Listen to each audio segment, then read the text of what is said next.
Bom dia, estamos gravando pela manhã, hoje com Hudson Andrade, no nosso terceiro Papo Cretino. O Hudson Andrade é ator, diretor, dramaturgo e educador social. O Hudson faz muita coisa, né?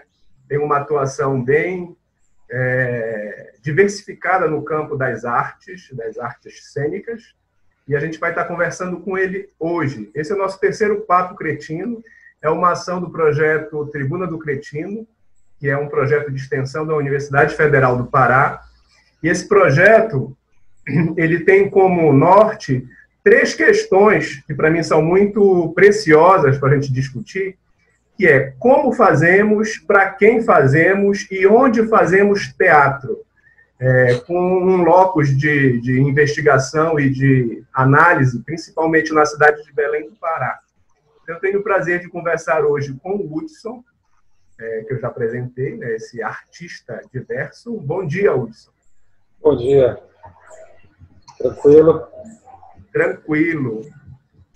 Isolado? Isolado. Falando diretamente do Solar dos Silva, no Jurunas. Tu falas de onde? Eu falo da Marambation, aqui, já saindo de Belém, indo fora da cidade. Ali na divisa, né, com Ananindeua? Na divisa, já. Para cair em Ananindeua, falta essa capanagem mesmo, mas é uma coisa falada na outra. Beleza. Hudson, o nosso Papo Cretino, eu elejo sempre alguns tópicos, que são tópicos gerais para a gente abordar, para a gente discutir, e a partir desses tópicos eu vou desdobrando as questões, tá? Então eu vou apresentar os tópicos que nós vamos abordar hoje. A gente vai começar por teatro na cidade, antes e durante a pandemia. O tópico 2, categoria teatral, modos de organização e expectativas a partir da Lei Aldir Blanc. O 3, ETEDUFPA, extensão e formação na cidade. E o último, novo normal, articulações possíveis ou não entre teatro e as mídias virtuais. Então, são 4 tópicos para a gente conversar. E aí é um papo que a gente vai desdobrando. Percebe que esses tópicos, eles, de alguma forma, eles estão muito próximos um do outro, né? Eles vão se interligando. Então, a gente não tem nenhum compromisso de segui-los à risca, né? Fica à vontade para tu ires desenvolvendo o teu raciocínio da maneira que tu achar melhor. Bom, começando pelo primeiro tópico, teatro na cidade. Eu vou começar pelo antes da pandemia, tá? Eu queria que tu começar te perguntando pelo Hudson, fazedor de teatro na e da cidade de Belém. Qual é o espaço que este fazer ocupa na tua vida? Tu vives de teatro ou, como tantos outros artistas da cidade, tu tens outra atividade profissional? Eu trabalhei durante 19 anos em uma empresa que não tinha absolutamente nada a ver com teatro. E, concomitante a isso, eu fazia as minhas atividades teatrais todas, oficinas, cursos, montagens, etc. Quando eu fui desligado dessa empresa, eu tive a oportunidade de finalmente trabalhar com aquilo que eu realmente queria fazer, que era teatro. E durante 4 anos, aproximadamente, as minhas atividades foram exclusivas com teatro. É interessante que durante esse período algumas coisas ajudaram. Eu tive oportunidades de trabalhos, de mais de um trabalho pelo Corro Velho, inclusive fora de Belém. Eu tive acesso a espaços em que eu pude disponibilizar cursos e montagens, pelo menos 2 montagens. E meio que naquela dificuldade normal de todo brasileiro, a gente ia patinando nas coisas, mas ia conseguindo honrar os compromissos e os boletos e todas essas situações. Mas isso foi ficando muito complicado mesmo. Então, as possibilidades de oficina foram ficando cada vez mais raras. Os programas, como esse o Velho Fora de Belém, não aconteceram mais. Os inscritos nos cursos diminuíram também. E eu fui convidado a fazer um trabalho como educador social através do teatro no Lar de Maria. Isso já tem alguns anos também, 3 anos mais ou menos. E aí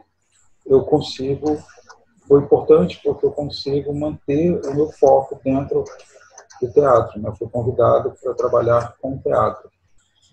Ainda que essa função de educador social seja de alguma sorte ainda novidade para mim, e eu sigo me instrumentalizando nesse novo ambiente, mas eu tenho conseguido fazer do teatro esse espaço de ofício, de sobrevivência também, e tem dado certo.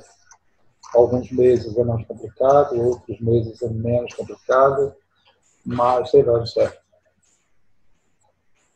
Beleza. Ainda sobre a tua relação com o teatro antes da pandemia, antes desse isolamento que suspendeu todas as atividades, quais foram os planos e ações que tu vinhas desenvolvendo sozinho ou com o teu grupo de teatro que foram interrompidos pela pandemia? E aí, nesse sentido, aproveito para perguntar sobre o teu grupo, né? Bom, a Nós Outros surgiu em 2002. E fomos dois atores, né? Eu e a Beli Paiva. Nós fomos atores da mesma turma, né? Da escola de teatro, da Cobra Grande. Isso. E quando a gente saiu de lá dessa turma, a gente ficou naquela mesma situação, né? E agora? O que a gente faz com este certificado?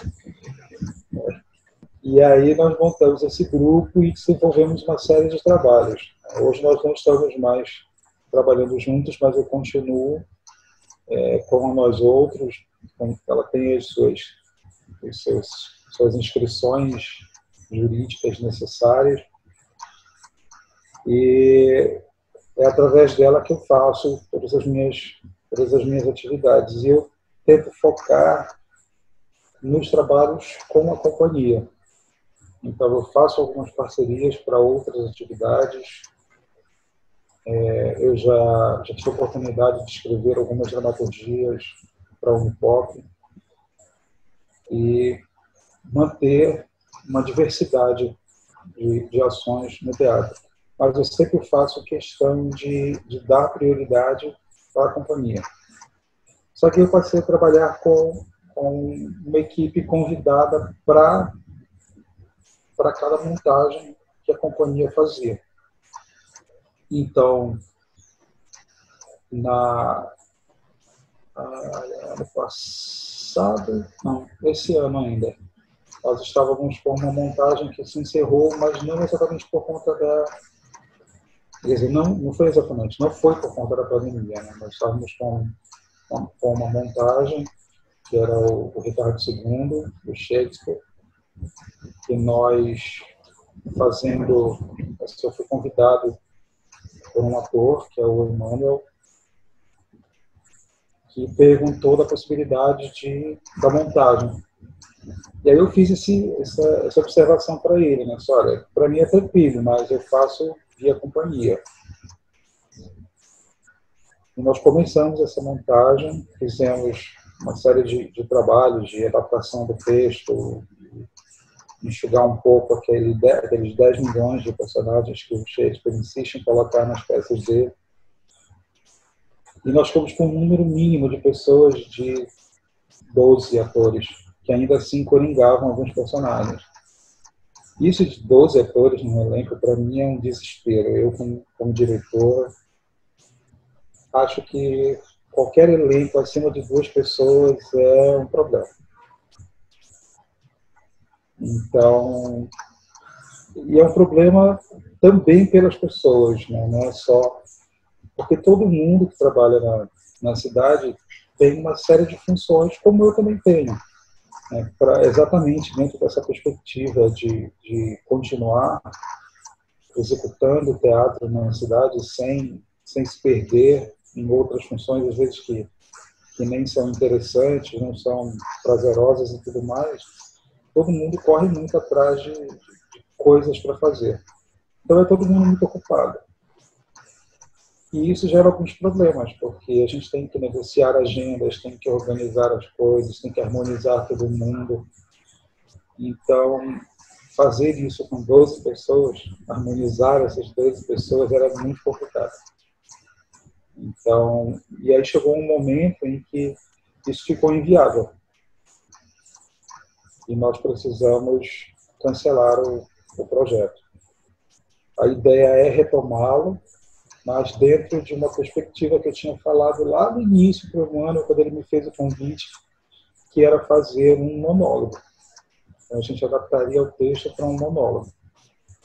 Então, agora, já durante a pandemia, conversando com ele, em alguns momentos em que a gente se encontra por WhatsApp e outras conversas, eu fiz essa proposta para ele. A gente volta, mas dentro dessa perspectiva. Mas quando a gente cancelou o Ricardo, eu decidi retomar alguns projetos que já eram meus da companhia. Então, nós tínhamos estreado em 2018 o Entre Nós e em 2019 o Dinossauros, que são 2 textos do dramaturgo argentino Santiago Serrano. E eu queria fazer uma trilogia com os textos dele, por conta de uma característica das dramaturgias dele, que é o Entre Nós, é um espetáculo com 2 mulheres, o Dinossauros é um espetáculo com um casal, um homem e uma mulher. E aí eu queria terminar essa trilogia com uma peça que tivesse 2 homens em cartaz, em cena. E aí ele cedeu os direitos de um outro texto dele chamado Fronteiras. E eu comecei a desenhar esse projeto para reensaiar os espetáculos anteriores, produzir esse novo espetáculo e apresentar os 3 de uma vez só. E aí chegamos no mês de março, eu fiz o contato com todas as pessoas.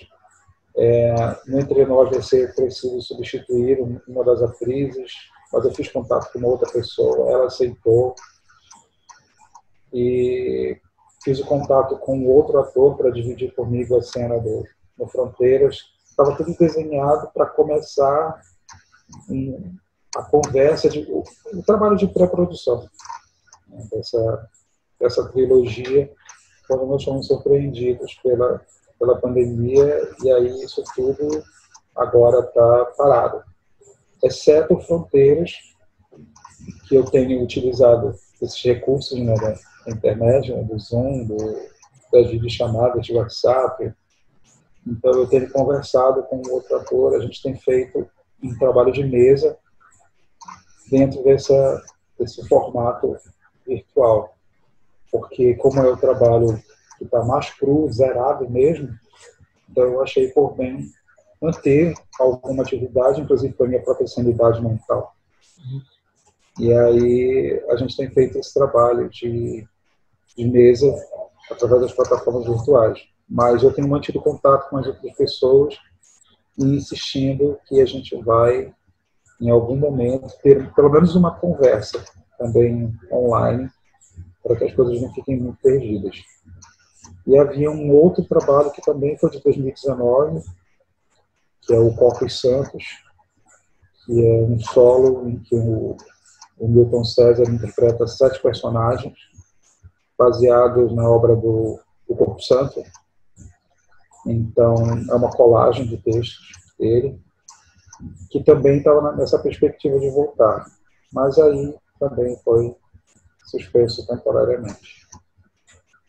Agora, eu destaco da tua fala essa dificuldade da gente trabalhar com um elenco grande, né, por vários motivos, que tu apresentaste alguns, E aí eu queria te provocar a pensar o seguinte: aqui na cidade, quem faz teatro trabalha como ator, como figurinista, como iluminador, né? É comum a gente encontrar os atuantes atuando em várias frentes da linguagem cênica, né? Isso, a meu ver, traz um caráter bem experimental para o que a gente faz e muito autoral também, né? Mesmo os textos os textos clássicos que a gente monta, a gente mexe, corta, altera esses textos. Então, nós temos, a meu ver, esse traço de experimentalismo e de autoralidade no que a gente faz. Isso, de alguma forma, quando tu vais desenvolver a tua função de diretor, tem atritos nesse sentido, porque aí tu queres dirigir, aí o ator acha que também ele sabe dirigir, porque ele também dirige no outro grupo. Tu enfrenta esse tipo de coisa? Olha, eu acho que alguns questionamentos eles são bem saudáveis. O que eu costumo fazer, que eu acho que é muito positivo, é aproveitar essas possibilidades que as pessoas trazem, né, os saberes que essas pessoas trazem, e dividir tarefas. Então, quando a gente estava no processo do Ricardo II, eu dividi esse elenco em equipes, e essas equipes se responsabilizavam por pontos dessa produção a partir das suas especialidades, né, dos seus saberes. Então, nós tínhamos uma equipe que trabalharia figurino, uma equipe que trabalharia cenário, uma equipe que trabalharia iluminação. Eu tinha um iluminador conosco, o Breno Monteiro, que auxiliava as pessoas que estavam nessa equipe. As pessoas que tratariam da parte da comunicação com o público, né, da criação de releases, da criação de cartazes, da visualidade, né, com a qual a peça ia ser vendida, pessoas de jornalismo, da área de comunicação, que trabalhavam conosco. Então, cada pessoa acaba recebendo uma tarefa dentro da atividade, por conta exatamente daquilo que traz consigo de experiência e de conhecimento. Então, todo mundo tem a sua função.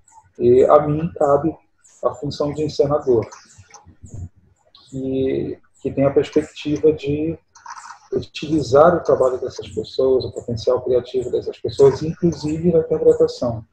Então, eu gosto de fazer um trabalho de mesa longo para que as pessoas entendam o texto, mas para que elas também consigam, elas próprias, construir o seu personagem.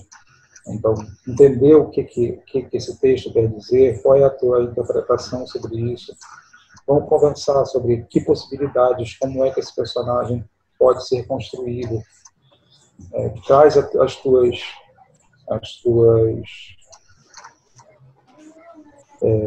opiniões, né, os teus experimentos. E todo mundo é muito livre para fazer essa construção. E aí acaba não tendo grandes atritos. Aqui existem alguns que eu acho que são mais de algumas particularidades do indivíduo. Então, eu já tive situações de eu achar que em determinada cena caberia um nu. E o ator se recusar a fazer o nu. E recusar assim, de dizer assim, não faço. Por quê? Porque não faço. Porque não quero, porque não faço. Pronto. E foram algumas semanas assim de trabalho, de convencimento mesmo, de explicar para ele qual era o sentido da cena e por que naquela cena caberia um nu, que não havia gratuidade desse nu na cena. E nós fizemos a peça com a cena do nu, e o ator concordou em fazer, e a iluminadora, né, a Sônia Lopes, criou uma iluminação que não deixava que ele ficasse muito exposto, todo mundo sabia que ele estava nu, mas não havia uma exposição muito aberta do corpo dele para que ele também ficasse confortável com isso. Então ela criou uma luz própria para essa cena e a gente conseguiu resolver a questão. Mas existem algumas particularidades de algumas pessoas, e nesse elenco do Ricardo II, foi para eu tive contato com outras pessoas que foram indicações e que eu tinha visto em algum trabalho fora. Eu costumo fazer muito isso. Eu vou a apresentações e fico olhando assim, com quem desse elenco eu gostaria de trabalhar, quem desse elenco ficaria bom numa cena tal de algum espetáculo comigo, alguma coisa assim, e convido essas pessoas para participar das produções que nós fazemos. Então eu tinha um grande número de atores e atrizes com os quais eu estava trabalhando pela primeira vez. E algumas dessas pessoas tinham assim, algumas posturas que são pessoais, que é bem complicadas de administrar. E que se passava por alguma ideologia, mas também tinha muito de egolatria, assim, de é assim que eu penso, e como tu pensas diferente, eu acho que não dá para nós trabalharmos juntos. Ok, então, dentro dessa perspectiva, muito obrigado. A gente não se encontra numa outra produção, porque aí também não faz muito sentido, né? E lá para frente a gente se encontra de novo. Não deu certo agora, eu acho que não vai dar muito certo em outro momento. Então, eu prefiro manter o respeito profissional, nem inicio uma amizade, porque também a gente acaba não tendo mais contato para isso, e fica todo mundo bem. Então, resistência, assim, porrada, nunca aconteceu. Assim. Eu já vi algumas situações de elenco que eu olhava e dizia, bicho, tu não és o diretor dessa porra? Por que tu não faz alguma coisa? Entendeu? E aí, não fazia. Eu falei, bom, mano, não sou eu que vou me meter aqui, velho. Eu nem sou dessa casa, só estou olhando. Então, mas é complicado. Algumas pessoas, muitas pessoas em Belém são difíceis assim, de chegar num acordo, enquanto outras são maravilhosas. Beleza. Agora, ampliando um pouquinho o olhar e avaliando o fazer teatral da cidade antes da pandemia, né? Como tu observas a produção teatral em Belém, considerando principalmente duas variantes. A primeira delas, as políticas culturais das secretarias de Estado, seja a Fundel, Secult e Fundação Cultural do Pará. Por exemplo, no tocante às duas últimas, a Secult e a Fundação Cultural do Pará, já se passaram 18 meses de gestão do atual governo, com a Úrsula Vidal na Secult e o João Augusto Marques na Fundação Cultural do Pará. Como artista de teatro, tu já consegues perceber novos ares e novas ações voltadas para a produção teatral da cidade? Não consigo. Eu estava conversando com um amigo meu um dia desses, exatamente, mais especificamente sobre a Secretaria do Estado de Cultura. E eu estava conversando que a gente queria, porque ele falou assim, eu me decepcionei muito com a Úrsula. Não apenas por alguma falta de atuação, mas a gestão, esse último evento que aconteceu, de uma demissão, se era correta, se não era correta. E eu falei, cara, eu acho que isso de se decepcionar com alguém é muito da expectativa que a gente cria em relação àquela pessoa. Então, que expectativas cada um de nós criou quando essas novas gestões iniciaram? Então, eu não conheço o gestor da Fundel, não consigo falar. Na verdade, a Fundel é quase uma lenda urbana. Então, a gente não tem, a prefeitura não se comunica em nenhum tipo de setor com a comunidade, ela não explicita as suas ações, as muito poucas ações que ela faz. Então, a gente fica às cegas. Eu conheço a ação da Fundel porque lá no Olavo Maria, nós tivemos em 2019 o apoio da Fundel. Então, foi possível, inclusive, a montagem de... Nós temos um festival de teatro, que eu promovo todos os anos, e nesse ano nós conseguimos levar as crianças e os adolescentes para o Margarite de Vazap. Então, assim, foi a primeiríssima vez de absolutamente todos eles, imagina 180 crianças e adolescentes que nunca tinham pisado no teatro, nunca na vida, nunca.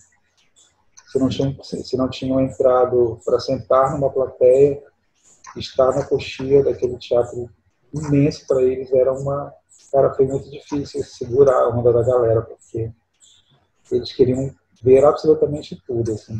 O camarim já era um escândalo para eles, e quando eu os levava para as coxias, assim, toda aquela traquitana, principalmente os pequenininhos, eles ficavam, que é isso? E a gente conseguiu fazer. Só que existe uma burocracia, para mim, os problemas chegavam meio pingados, porque era chamado pela equipe técnica para dizer que a Fundel estava fazendo determinadas exigências que eu precisava adequar dentro do que eu estava fazendo. Mas só que o que chegava em mim era muito pouco. Só que o pouco que chegava era visível que era desgastante para a equipe que estava fazendo a gestão, a intermediação desse processo. Então, era uma burocracia absurda, exigências que mudavam, às vezes, de uma semana para outra.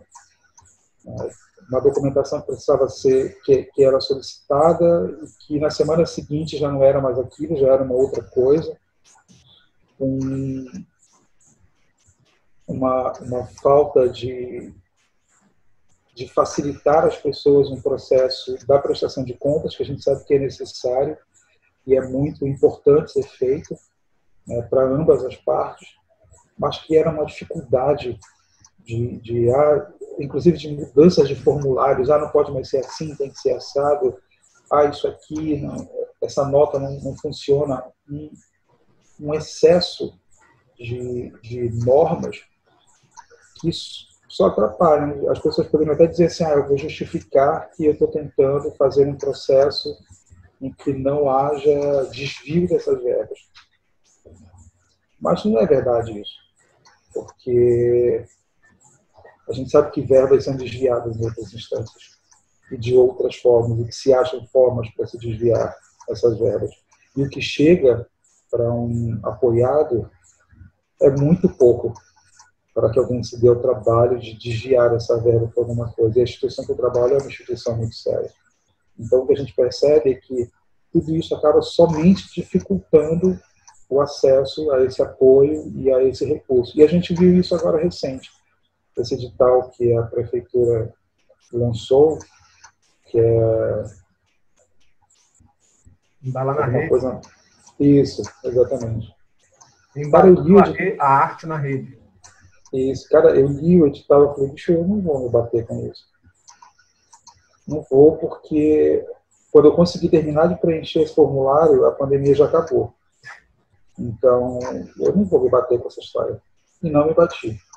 Então, ela na verdade, a sensação que fica é, eu estou lançando um edital, eu estou oferecendo um apoio, mas eu vou dificultar a tua vida ao máximo para que tu não tenhas acesso a esse apoio.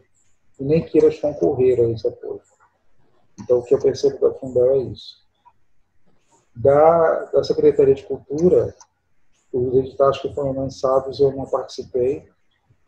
Eu entrei naquele acordo meio tácito que as pessoas fizeram, de se você tem alguma fonte de renda relativamente segura, não se inscreva e deixe quem realmente precisa fazer parte. Então, eu tenho uma fonte de renda que é segura, eu sou seletista no Las Maria, então eu não participei dos editais. Percebi algumas pessoas falando de falhas desse edital, de falta de transparência na hora de selecionar as pessoas que iam participar. O que eu percebo é que há uma tentativa de você criar algum mecanismo, mas a gente passou por uma experiência tenebrosa, né, nos governos anteriores, como Paulo Chaves à frente da Secretaria de Cultura, e a gente sabe todo o legado negativo que isso deixou. Então, talvez porque se esteja tentando organizar a casa, talvez porque se esteja tentando fazer alguma coisa absolutamente diferente do que foi feito antes, tudo o que foi feito até agora é absolutamente incipiente. Então, ainda não se percebeu, em 18 meses, uma ação concreta do que a gente tanto espera, que é uma política real de fomento à cultura. Mesmo a lei Aldir Blanc, ela vai passar pela Secult, né? Ela só vai chegar nos artistas selecionados via Secult. Então, eu estou prevendo outro edital complicado, outra modalidade de ação que vai dificultar para uma série de pessoas que não têm acesso à internet, que não têm acesso a computador, que estão em comunidades muito afastadas do centro. Então, até agora, no presente momento, ainda não teve nenhum tipo de ação concreta. E aí eu não posso nem dizer que eu estou decepcionado, porque eu não estava esperando que acontecesse alguma coisa. Eu preciso dizer que desde o começo eu fiquei muito com o pé atrás. Assim, inclusive, eu cheguei a conversar com o Paulo Ricardo. Falei, cara, será que a Úrsula está fazendo a coisa certa, se ligando nesse governo? Mas aí é uma escolha dela, né? Então, acho que ela sabe o que ela está fazendo. Então, mas exatamente por ser um governo do MDB, eu falei, cara, eu não espero grandes coisas. Agora, Hudson, ainda pensando na produção teatral em Belém, mas agora considerando a outra variante, né, que eu elejo, que são os espaços culturais de artistas de teatro. Aí eu cito alguns, tá? Estúdio Reator, Casa da Atriz, Casa dos Palhaços, Casarão do Boneco, Teatro Cuíra, Teatro do Desassossego, Teatro de Apartamento, Projeto Teatro Ribalta, Centro Cultural Atores em Cena, Espaço das Artes de Belém, Espaço Oficina Sim, Casarão Viramundo, para citar apenas alguns, né? Considerando essa rede, vamos dizer assim, de espaços que nós temos produzidos para a cidade, e alguns espaços que se criam e que não conseguem se manter, né? Considerando esse cenário, como é que tu avalias a produção teatral de Belém? Acho que, em primeiro lugar, é preciso honrar o esforço que esses artistas fazem. Eu, particularmente, acompanhei um pouco mais perto o trabalho do Espaço das Artes de Belém. O Dinossauros de Corpus Santos foi ensaiado e foi apresentado lá. E por ter uma gestão de artistas que conhecem muito bem como é a nossa situação, existe uma solidariedade no disponibilizar o espaço, sem desconsiderar que existe um aluguel a ser pago, sem desconsiderar que existe contas de energia e de água. Então, todos os contratos são feitos pensando sim na manutenção desse espaço, mas pensando que quem está do outro lado está fazendo uma produção sem qualquer tipo de apoio, sem investimento, sem financiamento, sem absolutamente nada. Então, eu penso que existe uma solidariedade muito grande entre esses espaços e os fazedores de teatro e de outras artes aqui da cidade. E é uma ação muito corajosa deles e necessária, porque a gente não tem acesso a esses outros espaços. Então, esse festival de teatro que eu te falei no ano passado, ele foi inicialmente pensado por o Valdemar Henrique, porque eu não queria uma estrutura de palco italiana, tinha pensado numa série de outras possibilidades que eram mais experimentais, para que as crianças e os adolescentes tivessem uma experiência de teatro o mais próximo do que a gente faz dentro da instituição, sem todo aquele aparato. Não dizendo que o que foi feito no Festival Zappa tenha sido ruim, muito pelo contrário, foi uma experiência maravilhosa, mas eu tinha pensado em algo mais próximo dele. E nós não conseguimos o espaço porque ele não comportava o número de pessoas que estariam em cena e mais os familiares dessas crianças e adolescentes que participariam. E não comportava também pelo tamanho do espaço físico, mas porque tinham camarins desativados por infiltrações e problemas da rede elétrica, porque os espaços, o número de assentos tinha sido reduzido por uma série de sucateamentos que o espaço tinha passado. Por outro lado, quando você vai a um espaço como o Festival Zappa, ou enfim, Teatro da Paz a gente nem cita, existe o fator monetário que inviabiliza para a grande maioria das pessoas participar disso. Então, eu acho muito corajoso a criação desses espaços e como essas pessoas têm se mantido. Mas eu ainda vejo esses espaços muito para si. Então, quando eu digo que eu tive uma experiência muito positiva com o Espaço das Artes, é porque eles, no meu ver, se permitem abrir esse espaço para outras pessoas que queiram fazer a sua arte lá dentro. Então, era às vezes, inclusive, difícil você criar um cronograma de ensaios, por exemplo, porque de manhã à noite tinham atividades de contação de histórias, rodas de conversas, trabalhos de pesquisa que utilizavam o espaço como ponto de reunião, várias ações que aconteciam na casa. E eu vejo outros espaços muito com ações que são feitas pelas pessoas que construíram e que estão gerindo esses espaços, que fazem as suas produções e apresentam para a comunidade. Eu não vejo muito essa abertura. Se eu estiver errado, eu estou super afim que essas pessoas digam: traga o seu espetáculo para cá, traga os seus ensaios para cá, que a gente recebe. Eu tive essa proposta do Ateliê Jopati, que é um ateliê de fotografia, não só de fotografia, ele inicia como um ateliê de fotografia, mas ele também se propõe a ser um espaço multicultural, que fica acho que é no Jurunas também. É no Jurunas. E a gestora de lá, que também se chama Úrsula, falou comigo, olha, a gente tem espaço aqui vamos negociar, vamos conversar para que tu possas fazer as suas atividades aqui, mas não só ensaios e apresentações, mas cursos também, para que a gente possa movimentar esse espaço. E foi uma iniciativa dela. Ela entrou em contato comigo e se colocou à disposição. Eu não vejo muito isso de outros espaços.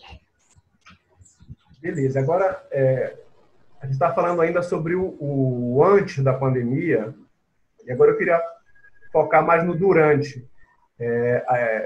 Já até comentaste um pouco sobre os festivais, né, tanto da Fumbel quanto da Secult, mas aí eu queria focar, então, esse durante, nas ações emergenciais voltadas à cultura. A Secult promoveu o Festival Tia Quieta em Casa, a Fumbel o Embalando a Arte na Rede. Mas temos também a Fundação Cultural do Pará.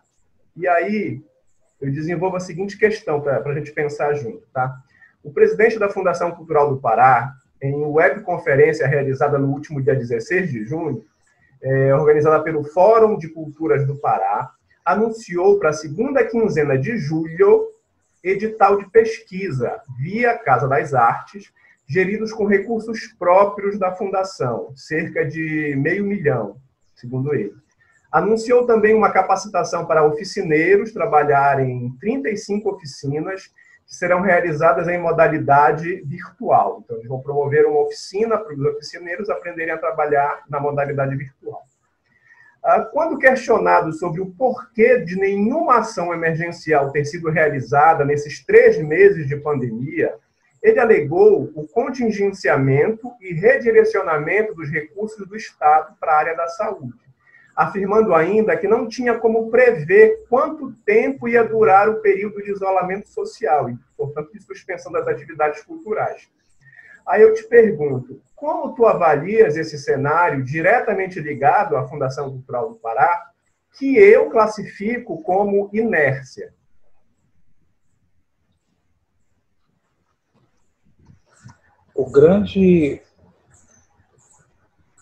Acho que a grande palavra que define toda a gestão municipal é incompetência e falta de planejamento. Uma falta de planejamento que chega à negligência. Então, se você, enquanto gestor, não consegue fazer um plano de ação que preveja, e aí a gente está falando de uma administração que começou há muito tempo, que não começou agora. Está falando da do município. Sim, sim. Que não começou agora. Então, a gente percebe que não há um planejamento e um interesse em atender determinadas áreas. Agora, quando a gente percebe que há 3 meses nós temos o início de um processo de distanciamento social, em que diariamente nós somos informados a exaustão de que não existe uma perspectiva, e isso não é de hoje que se fala, desde o início da pandemia se coloca muito claramente que não há nenhum tipo de perspectiva de que essa pandemia se encerre dentro dessas datas absolutamente ilusórias que têm sido veiculadas.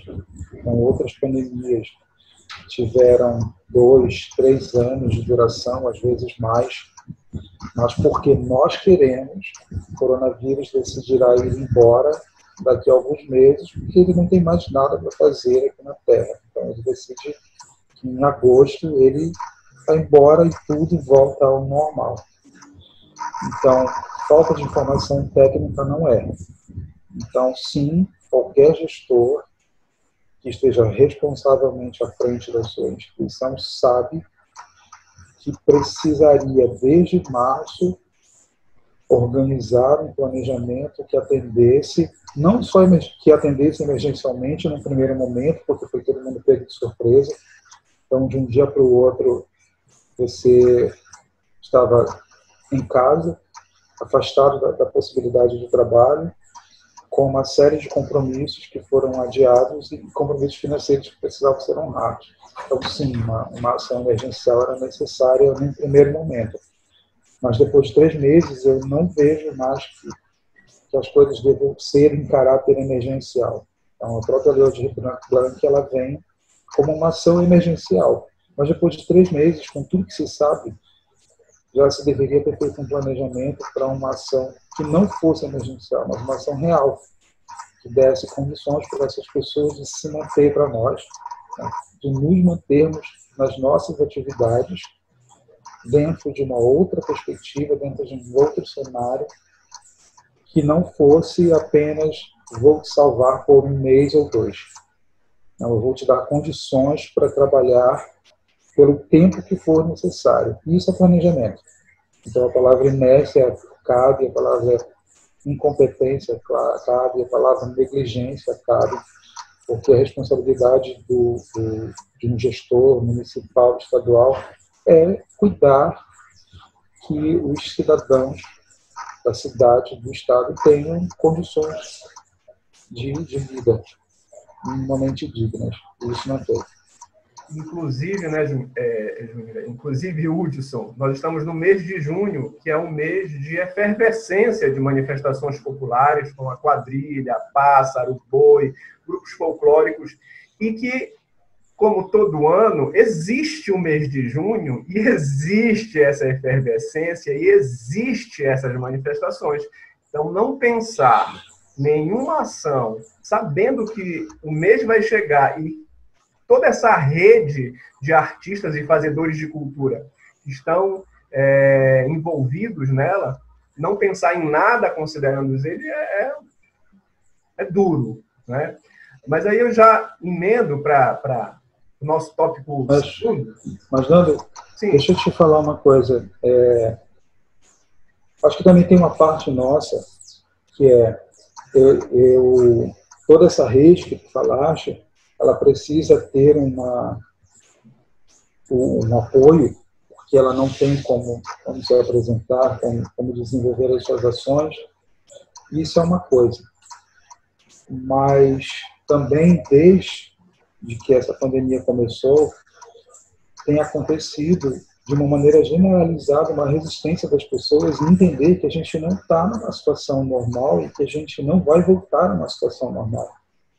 Então, o que eu vejo, por exemplo, eu vi sábado passado no programa da TV Liberal, que todos os meses de junho faziam as suas ações, gravações de programas, né, do Pará, lá no Centur, no Arraial de Todos os Santos, com toda aquela vulca de gente, apresentava quadrilha e concurso de missa, aquela coisa toda.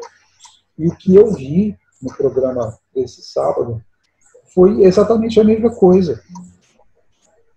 Você convidando as pessoas a levar a sua quadrilha, convidando as pessoas a levar as suas missas. Eu vi fotos no Instagram de um artista aqui de Belém com uma missa caipira, fotos lá na Praça Frei Caetano Brandão, em espaço aberto, na cidade, pouquíssimas pessoas usando máscara, a missa obviamente não estava usando máscara. Então, nessa chamada do Pará, as pessoas com máscara, mas isso não é para acontecer. Não dá para ter quadrilha, não dá para ter pássaro, não dá para ter concurso de missa, não dá para ter absolutamente nada dessas coisas. Então, a gente também precisa ter a consciência de que a gente não pode se preparar para dizer, poxa, vai chegar o mês de junho e como é que eu vou apresentar minha quadrilha? Não vai apresentar sua quadrilha. Como é que eu vou levar minha missa para o concurso? Não vai levar sua missa para o concurso, porque não tem que ter concurso. A gente precisa ter essa consciência de que nós não estamos numa situação normal. A gente também tem que fazer esse pensamento, porque nesse afã de querer que tudo volte a essa bendita normalidade, a gente acaba não aceitando algumas coisas que não deveriam ser aceitas.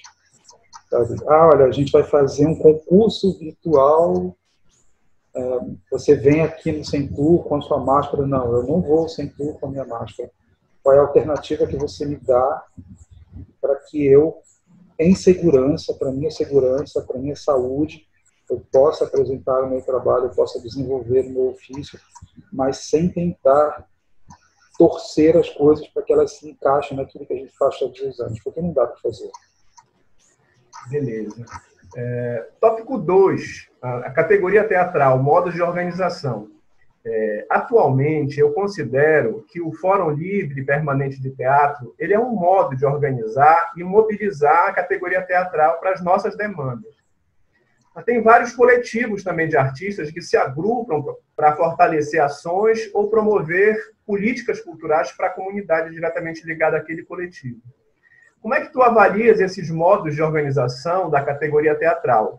qual é o teu envolvimento com eles, por exemplo, com o Fórum Livre e Permanente de Teatro, e se tu sentes falta de uma entidade de classe organizada nos moldes do que a gente já teve antes, como a FESAT e a APAL.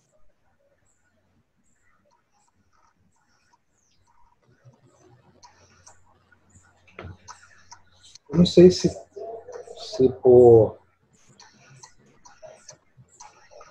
porque eu sou muito de fazer as coisas, eu não tenho muita... Isso talvez seja um erro, não sei, mas é como eu me coloco, eu não tenho muita paciência para ficar discutindo ad infinitum o que é que nós poderemos fazer para. Então, eu participei de poucas reuniões, eu acho que eu conversei com pessoas do fórum muito mais fora das reuniões do fórum do que nesses espaços em que a gente pôde trocar opiniões, perspectivas de uma maneira muito mais tranquila do que nas reuniões. Então, nas poucas reuniões que eu participei, eu sempre vejo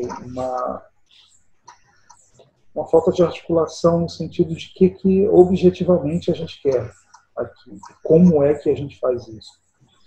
Então, eu tenho muito uma visão de planejamento estratégico de que eu quero alguma coisa, eu estabeleço uma meta, eu estabeleço prazos, eu estabeleço custos, e essas coisas elas precisam ser execuídas, são possíveis de acontecer.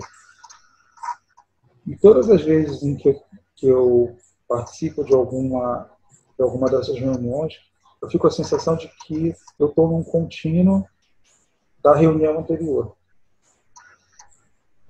em que eu não caminhei para algum ponto, em que eu não tenho uma possibilidade. O mote agora o mote era: vamos aprovar a Lei Aldir Blanc. Agora é o que nós vamos fazer com os 100 milhões, e 100 milhões, eu acho que eu tinha dado uma lidazinha, acho que são 100 milhões. O valor é de acordo com a população de cada município, né? Mas no último encontro que a Secretaria de Cultura fez, lá no site do Governo do Estado, está informando que eles informam que são mais de 100 milhões que vão vir aqui preparar, se a lei for aprovada, né? O presidente tem até amanhã para assinar, e eu acho que ele vai deixar para as 23 horas e 59 minutos. Só retificando isso, até o dia 29 de junho.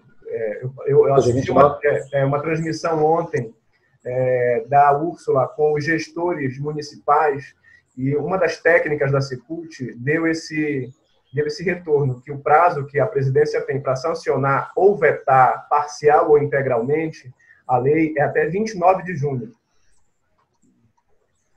E a gente sabe que esse é um campo que não tem interesse nenhum para esse governo. Então, ele não vai ter nenhum tipo de movimentação no sentido de acelerar o processo para que isso aconteça. Então, eu fico com essa sensação, né, de que a gente não avança nem na discussão, e porque a gente não avança na discussão, a gente não consegue avançar nas ações. E aí, cada um desses coletivos que se forma, cada um desses grupos que se forma, dentro desse cenário em que as coisas simplesmente não acontecem, buscam fazer as suas ações pontuais. E aí, da mesma maneira como eu coloquei ainda há pouco, de que esses espaços todos acabam fazendo as suas produções e oferecendo para a cidade, mas sem muito contato com os outros artistas, esse movimento dentro dessas estruturas, né, do fórum e tudo mais, acaba acontecendo dessa forma. Então, como nada acontece, todo mundo vai para o seu nicho, todo mundo faz as suas produções, e a gente continua muito separado. A gente nunca sentou, na minha perspectiva, a gente nunca sentou de verdade para dizer: eu quero isso no prazo tal, ao custo de. vamos viabilizar isso aqui de verdade. Eu, sinceramente, ainda não vi essa postura.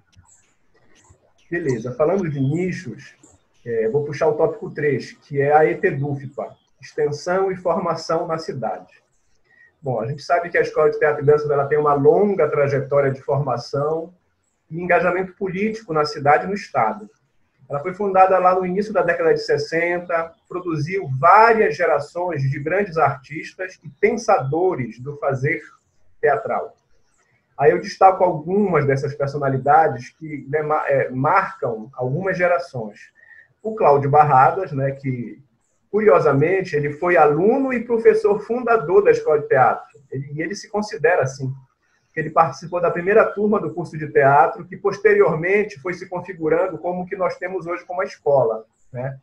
Inclusive, foi o próprio Barradas que elaborou o modelo de grade curricular que temos até hoje lá no curso, né? Com o primeiro semestre com aulas mais voltadas às questões teóricas e o segundo com a prática de montagem de espetáculos. Esse modelo, grosso modo, estava implantado lá no início da escola e, grosso modo, ele continua ainda hoje lá na escola, claro, com as suas variações, né? Então, temos o Cláudio Barradas, a Maria Silvia Nunes, Zélia Amador de Deus, Walter Bandeira, aí vindo numa geração mais próxima da gente, a Vlad Lima, Karine Jansen, Marta Maués, Aníbal Pacha, Miguel Santa Brígida, para citar apenas alguns, né? Nós, eu e tu, nós fomos formados na turma de 99 e 2000, turma Cobra Grande, que tu já citaste. Ou seja, há 20 anos nós nos formamos lá nessa escola, né? Inclusive, dividimos o palco lá no Macunaíma, em Fim do Que Não Tem Fim, e As Noivas de Nelson. Então, nós tivemos uma vivência no momento onde o curso era realizado em modalidade de curso livre e era ofertado no turno da noite. Atualmente, esse mesmo curso é ofertado em modalidade de curso técnico e realizado no turno da tarde. Obviamente que isso vai alterar a relação da escola com a cidade. Afinal, as relações são dinâmicas mesmo, né? A minha questão inicial sobre a ETEDUFPA é a seguinte, então. Considerando a tua vivência como aluno naquela realidade de 20 anos atrás, e considerando ainda que hoje tu observas a escola de teatro com um olhar distanciado de quem não mantém vínculo institucional com ela, como tu avalias o papel que ela exerce para o fortalecimento do fazer teatral na cidade?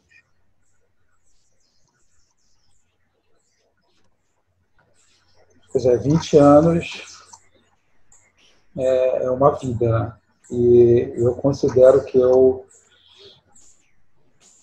de verdade, assim, sem pieguismo nenhum, o meu ingresso na escola de teatro, ele é um divisor no sentido do que é o teatro antes de eu ser aluno da escola e depois de eu ser aluno da escola. Foi onde eu consegui operacionalizar e organizar todo o meu pensamento sobre o que é fazer teatro. E está nessa base o que eu entendo e muito do que eu defendo hoje sobre responsabilidade, compromisso, adesão ao trabalho e etc. Está dentro dessa perspectiva que eu adquiri lá. Eu penso que isso é válido também para outras pessoas. Criar esse pensamento crítico de que, para que haja uma produção artística, já que a escola abraça também a área de dança, e a gente tem uma outra escola separada, que é a escola de música e tudo mais. Então, eu penso que ela consegue de alguma forma, consegue desenvolver esse pensamento crítico de como é que a gente faz teatro. Quais são os instrumentais, quais são as habilidades que a gente precisa, quais são as ferramentas que a gente pode utilizar. Ainda que, não sei no atual modelo, mas a gente nunca recebeu nenhum tipo de informação de como é que eu viabilizo, por exemplo, economicamente, uma produção. Eu acho que isso é um ponto que é importante, porque a maioria de nós não sabe fazer isso.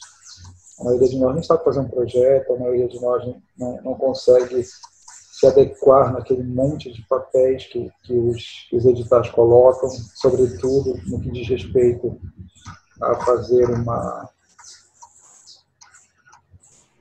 um orçamento para o seu projeto. Então, isso eu senti falta. Eu não sei se isso é abordado de alguma forma hoje em dia, mas vamos colocar essa grade curricular começou lá com Cláudio Barradas e ainda se mantém de alguma forma. Eu acho que a gente ainda não tem na escola uma aula complementar, que seja, que garanta que as pessoas entendam como é que elas podem viabilizar as suas produções financeiramente falando. Mas, para além dessa formação crítica, que é individual, eu não consigo perceber a escola inserida na comunidade. Ela está num espaço, atualmente, né, ela está num espaço central de Belém, um bairro considerado de classe média alta, seja lá o que isso signifique, aqui em Belém. Dentro de um espaço da cidade que é considerado de grande efervescência, mas eu a vejo dos seus muros para dentro. Me permite interromper o teu raciocínio, mas porque vai ao encontro disso, tá? Vai te ajudar, talvez, a complementar o que tu estás falando, que é exatamente tocar na questão da extensão universitária, tá? Que é exatamente essa relação para além dos muros da própria escola. Então, no tocante às atividades de extensão universitária, a UFPA estabelece sua política de extensão a partir do que é firmado e instituído no Plano Nacional de Extensão Universitária. O que isso significa? Que a extensão é assumida enquanto atividade acadêmica responsável entre articular ensino e pesquisa, né, em sentido estrito, mas também a extensão é a articulação da universidade com a sociedade. Então, eu destaco que a Escola de Teatro ela realiza várias importantes ações de extensão que cobrem diversos aspectos do fazer e da linguagem das artes cênicas. Aí eu posso citar as artes carnavalescas, tem projeto de extensão da professora Cláudia Palheta, do Miguel Santa Brígida, o Alto do Círio, o GTU, que é o Grupo de Teatro Universitário que congrega muita gente da comunidade, né? Dramaturgia Amazônia, da professora Beni, desenvolvendo um projeto de seminário de dramaturgia, crítica teatral. É anual, não é isso? Mas a minha questão é, como é que tu observas as ações de extensão nessa relação com a categoria teatral?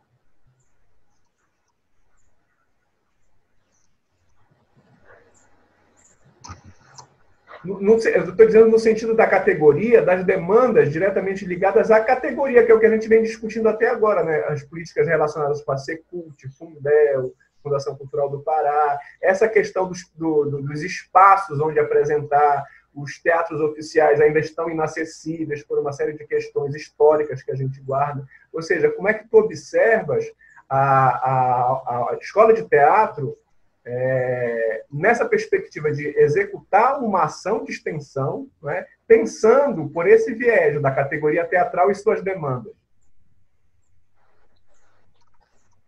Quando eu te falei que a gente fundou a Nós Outros em 2002, a gente tinha saído da escola de teatro sem uma perspectiva de ação.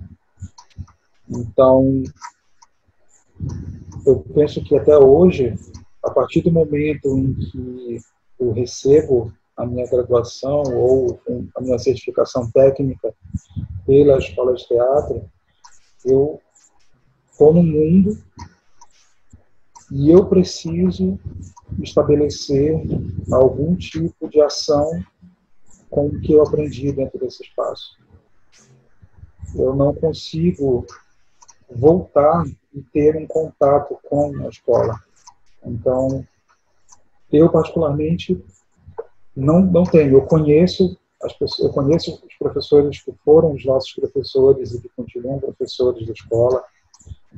Hoje tu, que foste da minha turma, és um professor da escola de teatro. Conheço muita gente, em alguma instância, com quem a gente já se cruzou, nem que seja numa plateia, num seminário, uma coisa, que atuam lá dentro, mas para isso precisa passar por todo o caminho, né? Eu faço um concurso, eu sou selecionado e eu me insiro dentro da estrutura burocrática, institucional da escola de teatro e passo a exercer as funções que essa instituição me derrogou, seja como professor, ou seja como pesquisador. Mas a franca maioria de nós fica absolutamente sem nenhum tipo de vínculo, contato. E eu já ouvi questões como as exigências, a celeridade das coisas, a dinâmica da instituição, sobretudo quando ela começa a oferecer os cursos de teatro e de dança como uma graduação. Essa dinâmica ela se tornou absolutamente acelerada, com exigências gigantescas, institucionais, que não permitiram mais que esses próprios fazedores, que tinham inclusive seus grupos fora, conseguissem manter as atividades dos seus grupos fora, porque estavam absorvidos pelas exigências da instituição. Então, a instituição ela não consegue garantir que os seus, que estão intimamente ligados a ela, mantenham um diálogo interessante. Ela não vai conseguir fazer isso com as dezenas de pessoas que passem pelos cursos, que passam pelas promoções que elas fazem. Então, a gente acabou institucionalizando, vamos colocar assim, institucionalizamos a arte da escola de teatro, mas ela não consegue conversar nem com aqueles que ela formou e nem com a população de uma maneira geral. Mesmo que tu fales assim, o GTU tem muita gente. Mas o que é esse muita gente que tu falas? E quem é que faz a gestão desse grupo? É alguém que está diretamente ligado com a escola ainda, ou é alguém que você reconhece que tem um potencial e que pode prestar esse serviço e que é chamado pela escola de teatro para contribuir com o GTU? E para fomentar na sua própria comunidade. Né? Sim, exatamente. E até onde eu sei, o GTU acontece dentro da escola de teatro. E da última vez que alguém comentou comigo, era num horário tipo 1h da tarde, que é um horário desgraçado para qualquer ser humano que tenha nascido de mulher sobre a face da terra. Então, é dentro da escola. Você precisa sair, né? Eu entrevistaste a Rose Cordeiro, né? A gente já conversou eu conversei com ela sobre isso uma vez. A pessoa tem que sair lá do Outeiro, lá de Coraci, para se deslocar quilômetros. Aqui da Marambaia para a escola de teatro leva 1 hora de ônibus, às vezes mais. Quem está em Ananindeua, quem está em Coraci, quem está em Marituba, precisa se deslocar quanto tempo para sair que horas de casa para estar a 1h da tarde para participar do GTU? Por que esse GTU não acontece lá em Coraci? Por que ele não acontece lá em Marituba? Por que ele não acontece lá em Ananindeua?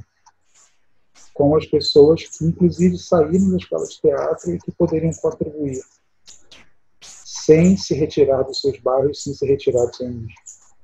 Então, existe esse distanciamento que faz com que a gente perca, inclusive, a referência. Nós temos perguntado coisas sobre a escola hoje em dia. Eu não posso dar, fulano de tal que faz tal coisa. Alguns dos projetos que tu falaste, eu realmente não tinha conhecimento. Eu sabia do Alto do Ciro, e sei do Alto do Ciro, que eu acho que é uma espécie de vitrine, porque é quando a gente vê uma movimentação muito grande da escola de teatro, e sei do seminário de dramaturgia amazônica, inclusive eu cheguei a participar de um, acho que foi o primeiro, logo que ele começou, então eu sei que há o seminário, e sei que há outros seminários, mas não existe uma comunicação com a comunidade, não existe uma comunicação aberta. Então, quem é que sabe dessas coisas? Por onde é que a gente fica sabendo? Eu preciso entrar na página da Universidade Federal do Pará para saber disso. Quem é que acessa a página da Universidade Federal do Pará? Aí o pessoal pode dizer, se tu estás interessado, tu procuras. É verdade, só que se eu quero dialogar abertamente com a comunidade, eu preciso colocar isso abertamente também, para que não só os meus pares tenham acesso a essa informação. Beleza, só acrescentando a informação que o GTU ele funciona em alguns horários, né? Então tem esse GTU intermediário, eu acho que eles chamam de GTU tarde. Eu sei que tem o GTU manhã e tem o GTU noite. Então eles trabalham por turnos, tá? Então eles procuram mais a dinâmica é essa que realmente que tu falaste. A pessoa se desloca para a escola do seu bairro, né? E as ações todas estão concentradas nas próprias dependências da escola. Indo para o nosso último ponto, Hudson, eu coloquei assim, de uma maneira bem provocativa mesmo, porque nem eu mesmo gosto desse termo, tá? Novo normal. O que é esse novo normal, né? Articulações possíveis ou não entre o teatro e as mídias virtuais. Em primeiro lugar, falar em um novo normal é, em alguma medida, falar em pós-pandemia? Estamos mesmo num período pós-pandemia? Não, nós não estamos num período pós-pandemia. Nós estamos dentro de uma pandemia que ainda não alcançou o seu ponto mais alto. Então, onde ela iniciou, em países da Ásia, eles ainda não conseguiram entrar no que eles chamam de segunda onda pandêmica, em que a gente espera que não seja uma mutação do vírus, mas o mesmo vírus numa outra leva de contaminação, porque se for uma mutação a gente está mais ferrado ali. Aqui a gente não conseguiu sequer organizar o período de pandemia. Já se falou assim, uma segunda onda aconteceria em maio, uma segunda onda aconteceria em junho, isso ainda não aconteceu. E nós já, cedendo a pressões políticas, liberamos comércio, liberamos academias, liberamos salão de beleza,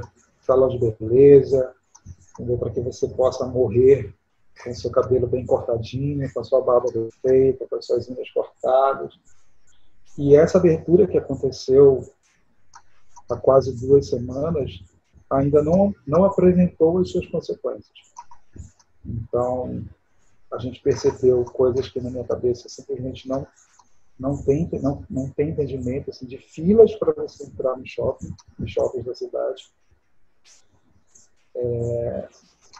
E as pessoas que porventura têm se contaminado nesse espaço ainda não começaram a desenvolver sintomas, mas é possível que, se tenham se infectado, estejam infectando outras pessoas. Então a gente ainda não tem a dimensão do que essa ação irresponsável vai provocar. Então nós não estamos numa pós-pandemia. Para nós, no Brasil, essa pós-pandemia talvez aconteça em 2021. Antes disso, não existe perspectiva de pós-pandemia para nós. Então, algumas portarias já colocaram a manutenção das aulas EAD das universidades até dezembro desse ano. A Universidade de Cambridge ela já se posicionou que aulas presenciais somente em 2022, mas é uma realidade absolutamente diferente da nossa. Mas ele já agora percebe qual é, mesmo que seja uma uma, uma perspectiva diferente da nossa, absolutamente diferente, cultural, social, financeiramente falando, mas eu tenho um gestor que conseguiu pensar em manter uma atividade de formação acadêmica durante um ano inteiro, quer dizer, mais de um ano, final de 2020, o ano de 2021. E já determinou que você só retorna em 2022. E aqui a gente fica pingando as coisas, afrouxa, aperta, apenas para atender meia dúzia de pessoas que acham que não estão lucrando o suficiente. Estava discutindo com a minha cunhada um dia desses, como é que a gente vai voltar para as aulas reduzindo o número de alunos nas salas. Nas escolas públicas a gente não pode fazer isso, porque a demanda é muito grande. Nas escolas privadas, os gestores não querem fazer isso, porque isso representa perda de dinheiro. Eu estava lendo um artigo ontem sobre vamos liberar os teatros, por exemplo, os cinemas. Só que eu só posso ocupar um terço dos cinemas, eu só posso ocupar um terço do teatro. Então, muito especificamente falando de teatro, como é você ter uma produção em que às vezes você negocia 30% da bilheteria, mas essa bilheteria está reduzida a um terço. Então você consegue pagar a sua produção, você consegue pelo menos pagar o espaço, a pauta desse teatro. Então, não tem como a gente está preocupado em fazer um plano de ação para o futuro, a gente está preocupado em querer uma normalidade que, eu insisto, não existe mais. Então a gente não está na pós-pandemia, a gente está ainda caminhando para o olho desse furacão. Bom, então, nesse sentido, vem a questão, né? Do ponto de vista da natureza do fenômeno teatral, como é que tu avalias as transmissões ao vivo de montagens teatrais e outros formatos que têm sido experimentados nesses últimos meses?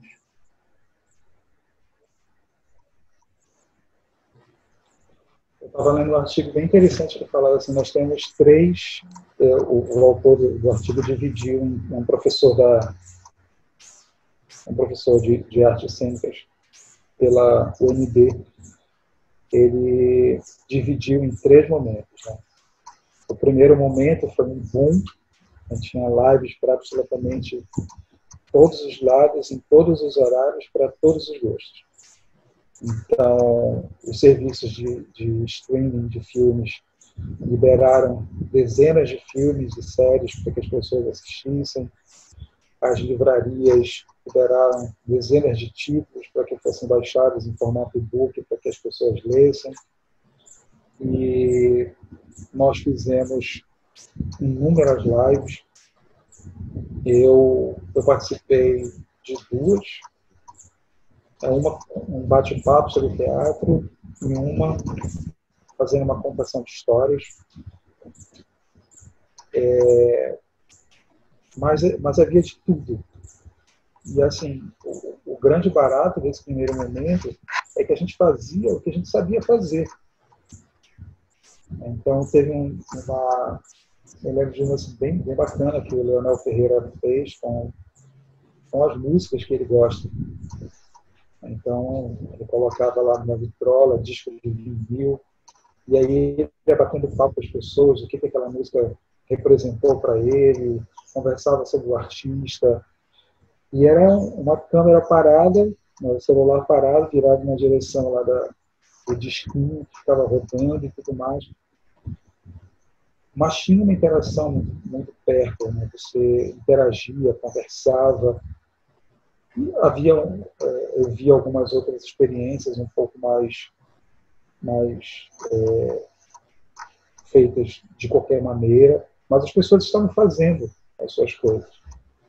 E aí a gente chegou numa segunda onda, que foram das mega lives patrocinadas pelas mega empresas de cerveja. E eu tive uma porrada muito séria num grupo de WhatsApp do qual eu faço parte, porque tinha um cara que botava programação. Assim, olha, escolha a sua programação, os cantores de bambambam e não sei o quê. E aí eu chamei a atenção dele. Sabe? Se ele primeiro, se ele sabia de outros conteúdos que estavam sendo produzidos. E aí ele falou, e eu falei para ele assim, cara, eu não assisto uma única live que seja de um artista conhecido, patrocinado por qualquer empresa. Porque, mas a galera está contribuindo, porque você vai e assiste a live, faz uma atuação para uma entidade X, e fulano de tal que fez uma live, arrecadou cesta básica, e teve problema na justiça porque ele bebeu durante a apresentação da live. Mas, poxa, o que tem ele ter bebido? Ele conseguiu não sei quantas dezenas de cestas que foram doadas. Você está fazendo uma troca, não é uma... primeiro que é um cara que tem toda uma estrutura e que recebe toda uma estrutura. O Roberto Carlos, inclusive, com músicos presentes fisicamente junto com ele, né, o que seria um desserviço pensando na pandemia. Mas toda uma estrutura técnica, com câmeras, com microfones, com engenheiros de som e os caramba quatro. E aí, o povo, o que vai fazer? Eu não vou assistir o Hudson, que está lá com o bonequinho de pano dele, contando uma história. Eu vou ver a Ludmilla cair dentro da piscina no jardim Mega Power, da casa fantástica dela. E a gente foi para o escanteio. Agora, como as pessoas já cansaram das doações espontâneas e das mega lives, a gente está, parece que, conseguindo ter um outro espaço de novo. Eu espero que realmente a gente consiga ter essa possibilidade de contato. Eu fiz algumas ações que eu chamei de arte para ficar em casa, em que eu gravo vídeos com representações, declamações de poemas, etc. E tal. E eu faço aqui no quarto, sozinha, faço todo um penduro áreas por aqui, e tenho o acervo da companhia, em que eu posso usar figurinhas e coisas e tal. Assim. Mas eu te pergunto, tu tens essa preocupação, ou te atravessa essa preocupação de teatro, não é teatro, o que é isso? Eu estou esgarçando a linguagem, eu estou experimentando, eu estou propondo interações de mídias digitais, mas com o teatro. Te atravessa essas coisas? Sim, eu cheguei... Eu penso que eu estou fazendo teatro. Né? A Bárbara Eleodora fala que o teatro é física. Né? Ele acontece da interação do ator com o público, que tem que estar um na frente do outro. E aí vem aquela pergunta, né? Assim, mas o virtual ele quebra isso? E aí o Pierre Levy fala que o virtual é aquilo que precede o real. Acho que não é uma irrealidade, não é uma mentira, não é um outro universo que não existe. Então, a despeito de eu estar utilizando uma ferramenta, um computador, um smartphone, um celular, eu sim estou fazendo teatro, dentro de uma outra perspectiva.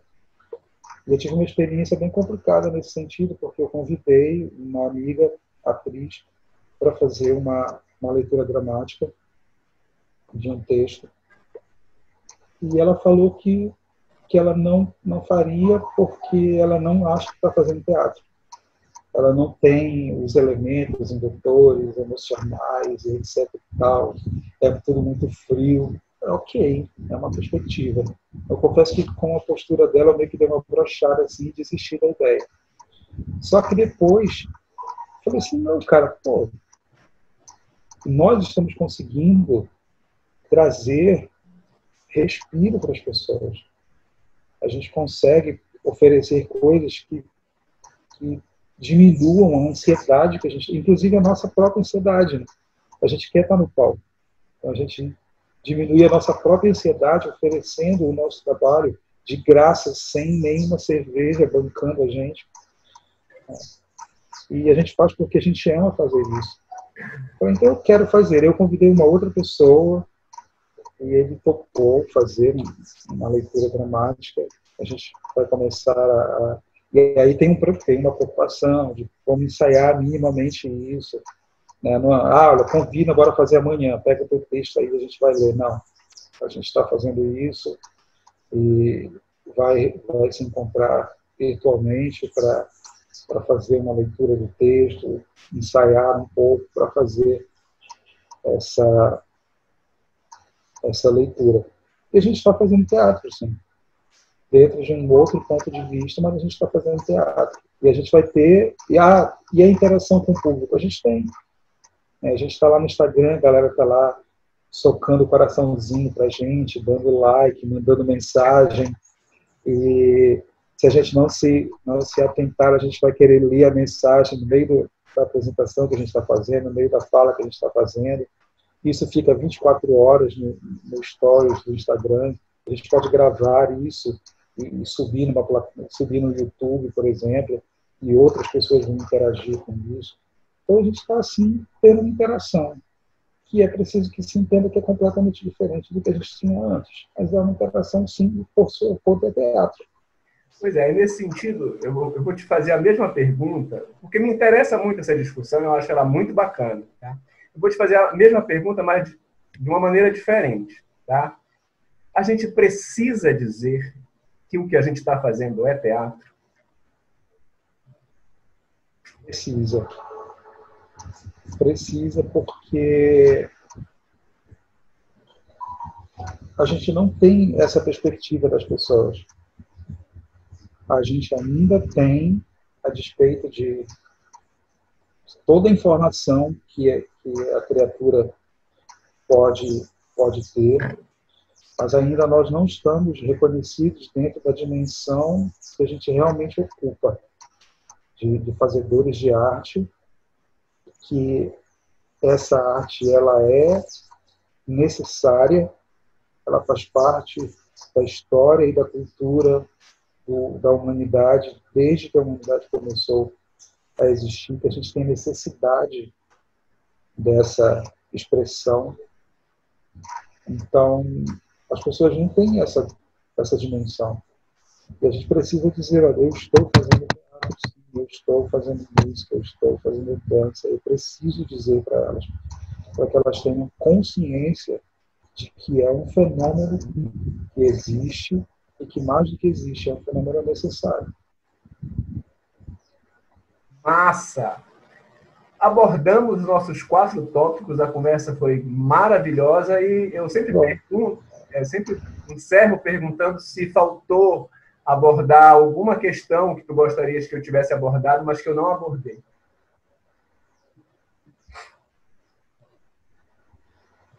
Não, eu acredito que a conversa tenha fluído bem. Eu não consigo, assim, de